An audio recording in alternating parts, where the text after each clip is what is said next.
Thank you very much for carrying out the activity 2 in this unit.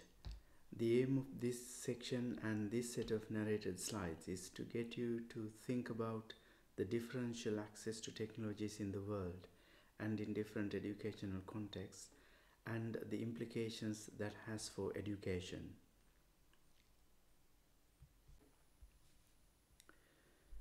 As you have seen in the reading material for the previous Connect section, and no doubt based on your personal experience, the access to internet at an affordable cost is the main driver for the use of ICTs for education.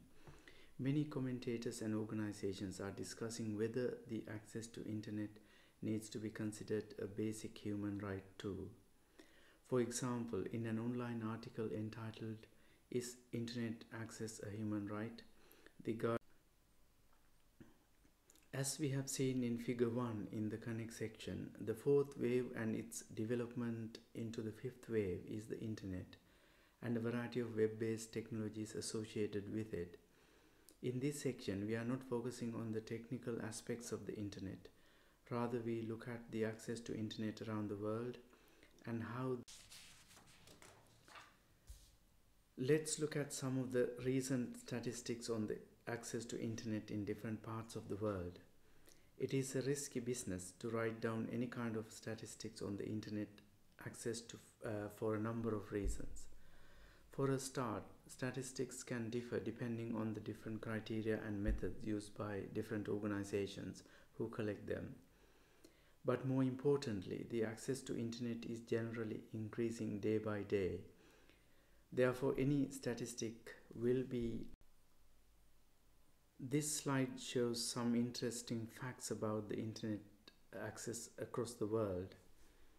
So, as you can see, the entire African continent, home to more than 50 countries, has fewer internet users than. If you work in a developing country context, you can immediately identify a sharp contrast between the internet and the ICT access in developing countries and that in developed countries. Some of those are highlighted in this figure. As you can see, in Western Europe, the access to internet is much higher than most parts of the world. However, as one can expect, schools in developed countries like those in the UK are in a very advantageous position in terms of access to internet and other technologies. Have a look at this slide. What about schools in developed countries, such as those in some parts of Africa? Again, if you are working or have worked in a developing country context, you can identify these sharp contrasts. This slide shows the case in Namibia with low resources in schools.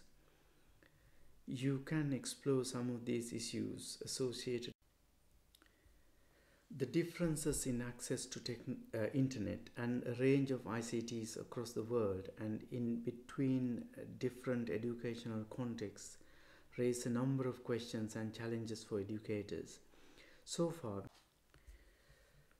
according to research carried out at the Oxford Internet Research Institute, the non-users of the internet are at the risk of being disadvantaged economically.